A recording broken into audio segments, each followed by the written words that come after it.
At doon ko po nakita, hindi ko po sabi na, Mark, sama ka sa anniversary natin sa Mother Church. Yung Mother Church po natin, pagtawid mo, sa tapat ng SM, doon lang. Tapos pagkatapos, diretso kami dito. O sige, exam ka na. At yun po, para po kayo yung mahabang kwento, nandito na po ako sa biyaya ng Panginoon. Alam niyo po, sa buhay ng tao nito, si Mama Smith, nakilala ko po ang Panginoon. Nagkaroon ng takot sa Kanya. Kaya po, huwag niyong mamalitin ang gawain ng Sunday School. Dahil sa pamamagitan po nito, marami nagpapastor, marami naglilingkod sa ating Panginoon. Amen!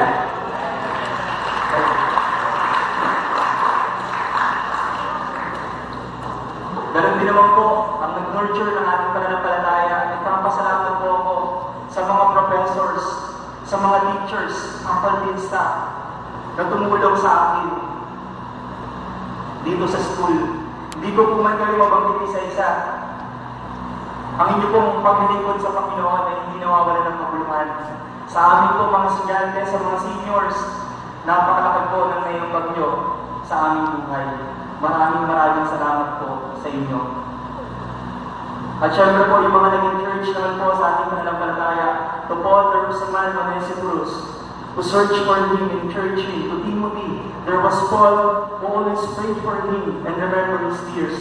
I praise the Lord for the life of my ISFE mentors. Kaya po, ito po si Pastor Ariel, unang pong mentor ko.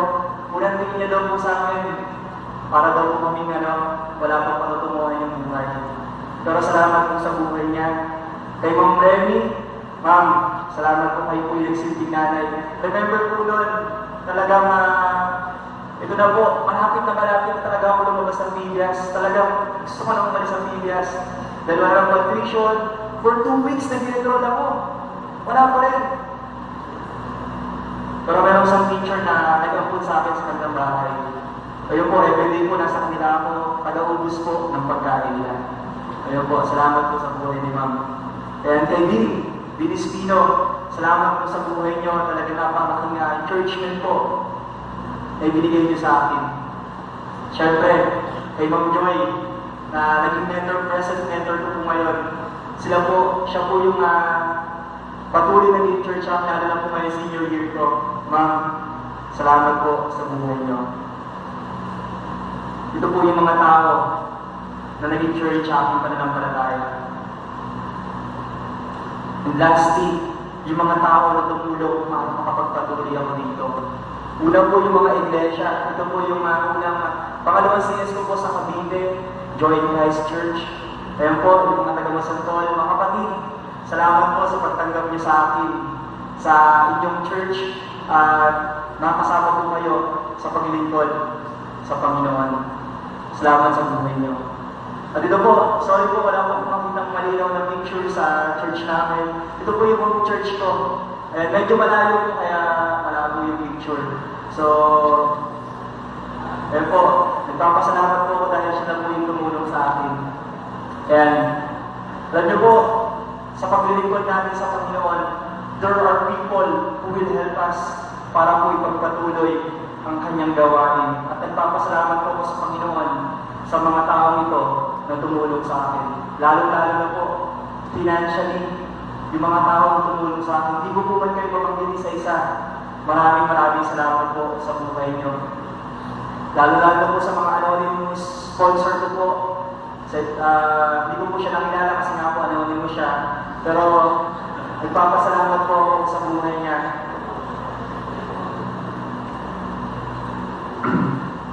Kung maalala ko po siya, sabi ko, Lord, salamat dahil may mga faithful ka na mga lingkod mo na handa na magsakripisyo para sa ikalalago ng iyong gawain.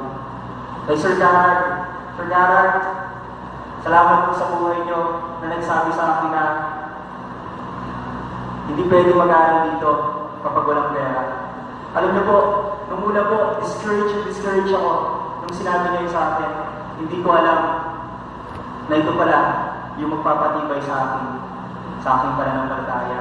And I believe, siya po, unang-una, ang nananalangin sa bawat isa sa atin para po magpapatuloy tayo. Salamat po sa ating tatay. Mga kapatid, God uses people in blessing us. They are part of our journey in the faith. Without them, we will not be able to achieve what we have right now. We will not be able to achieve what we have right now. Kaya nga mga kapatid, sa gawain ng Panginoon, di ka nag-iisa. Garap nga yung mga babae, saka lalaki. Garap kayo sa kanila. Kaya, sabihin nyo, kasama nyo sila. Ay, hindi, marami tayo kasama. Ayan, marami kang kasama. Kaya po, makapagpatuloy tayo. Pangatlo po, God gave us the capability to do His ministry. Ito po. Di ba po yan? Okay. Sabi ko nga po, Lord, paano kita paglilingkuran? Ito lang yung kakayanan ko. Pero nakita ko na yung Panginoon, siya yung tutulong sa iyo para magawa yung mga bagay na nais mo. Noon po, gusto kong tumugtog, gusto kong kumanta. Kaya lang, hindi talaga pwede. Sabi sa akin, mas nakaka-bless ka pag nagsasalita ka. Kaya nga po, ayun na lang po ang musika. Is it a fact or a bluff? Kaya po, una po, God gave us the gift of the Holy Spirit. Pangalawa, God gave us the courage to do His ministry. Huwag natin tingnan ng ibang tao na maraming kakayanan. Hindi pwedeng wala tayo na pinagkaloob ng Panginoon para magawa ang kanyang gawain. Para magawa ang kanyang gawain. Kaya nga mga kapatid, magagawa natin ang gawain ng Panginoon sa kanyang tulong. Sa kanyang tulong. Naalala ko po na hirap na hirap po ako mag-aaral dito. Hirap na hirap po ako mag-aaral dito. Pero sa tulong ng Panginoon, nagawa kong magpatuloy sa kanyang gawain. Dito sa school. We are maybe afraid in doing this ministry because we see our capabilities too low and the demands are too high. Rely on God's mighty power. He will enable us. Sabi nga po ng isang quotation, He will not put us in a place that He is not able to sustain us. He will not put us in a place that He is not able to sustain us. Yun po yung pangatlo. Kaya po tayo unstoppable. God gave us the capability to pursue the ministry. Tandaan po natin, sa paglilingkod sa Diyos, huwag mong sabihin hindi mo kaya.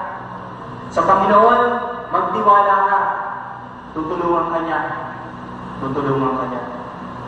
Pangapat po, sa katawagan po natin, sa paglilingkod natin, there are responsibilities in doing this.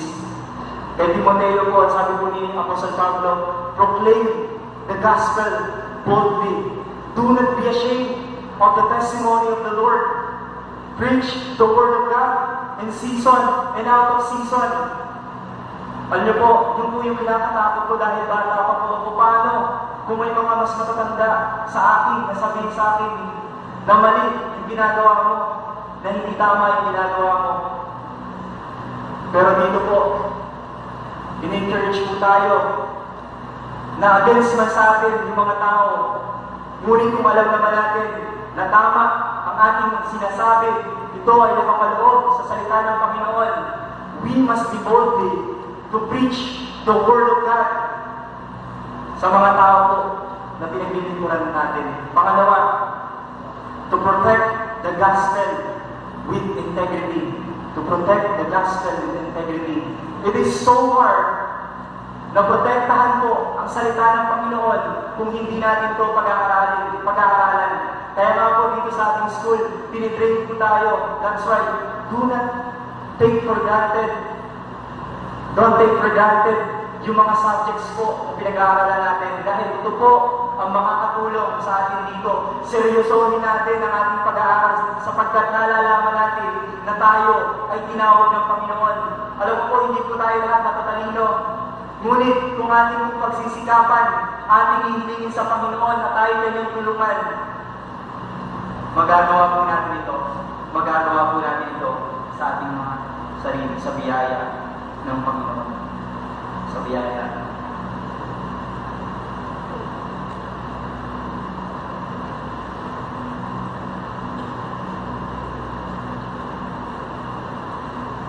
And I thank the Lord for bringing me here. I thank His faithfulness. Dahil nakita ko po yung kahalagahan ng salita ng Panginoon. Kung paano ito pangangalagaan at kung paano ito ibabakal. At mga kapatid, i-value po natin kung ano po yung meron na pinagkaloob sa atin ng Panginoon.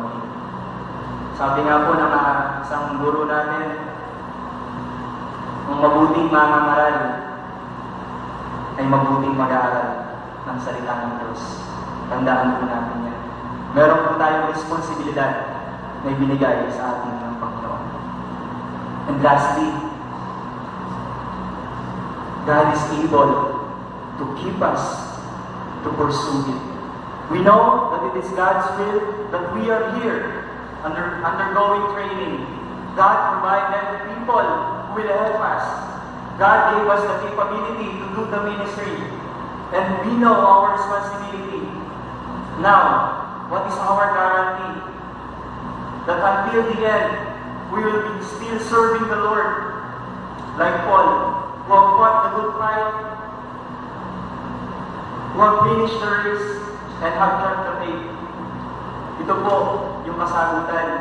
We know that God is able to keep us in pursuing this ministry. Sabi ko nga po kanina, kung sa ating mga sariling kalakasan lamang, hindi natin makakayanin. Ngunit alam natin na yung Panginoon, He is able to keep us in doing this. God is able in doing this. Amen daw, sabi ng kapatid ko na magpapastor doon. Yung po mga kapatid, tandaan mo natin, sabi ng Panginoon, siya ang ating kalakasan. God is our refuge and strength, a very present help in trouble. The Lord is my strength and my shield. In my heart, trust, and I am helped.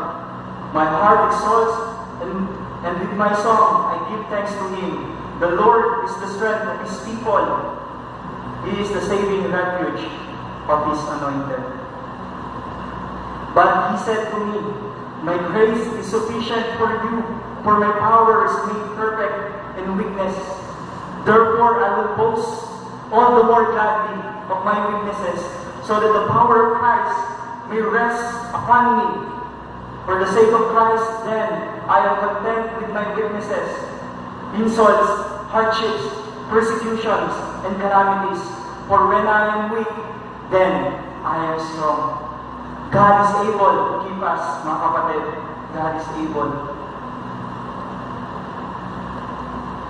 Surely, God is able to meet our expectations. He is able to keep us in doing the ministry. Sabi po ni Pablo, and I am sure of this, that He who began a good work in you will bring it to completion until the day of Jesus Christ. He is able to keep us in pursuing the ministry. That's why, mga kapatid, attempt great things for God.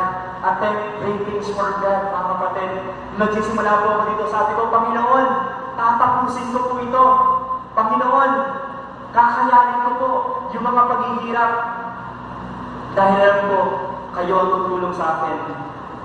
Hindi lang po tayo mag-attempt ng mga malalaking bagay sa Panginoon. Expect great things from God. Expect great things from God. Nung nag-decide po ako na, Panginoon, susunod po ako sa inyo, nagtitiwala ako na yung Panginoon, ang makapangyarihang Diyos, na siya rin makakapagpatapos sa akin dito sa Bidyas.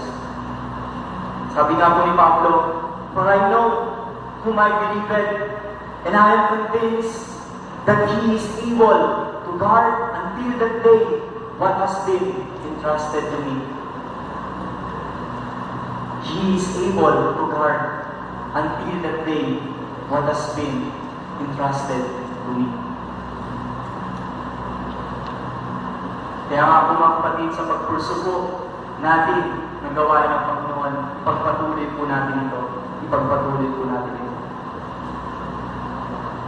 Di mo man nalalaman ng bukas, ang Diyos na na nagsimula ng mabuting bagay sa buhay mo ay mananatiling tapat hanggang wakas. Ang Panginoon po na tumawag sa atin kahapon ay mananatiling po tapat magpakailanman sa ating buhay.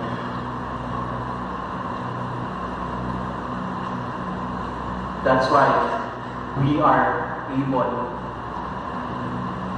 to pursue what has been entrusted to us. Salamat po ang katotohanan kaya po ako narito sa inyong harapan. Ito po ay dahil sa biyaya at katapatan ng Panginoon sa aking buhay. Despite sufferings, hardship, and difficulties, I found that there is joy in serving the Lord.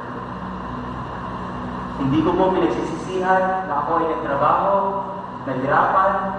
Kahit alam niyo po yung mga seniors ngayon na nagwawalis dyan, lagi nag-enroll, na hirap. Kahit sila po yung tanongin nyo, hindi namin pinagsisihan ang mga bagay nito.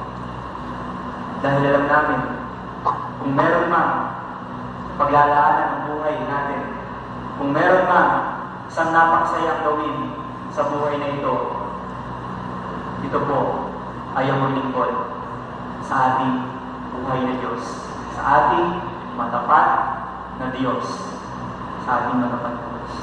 At tatawagin ko po yung mga ISMP members ko po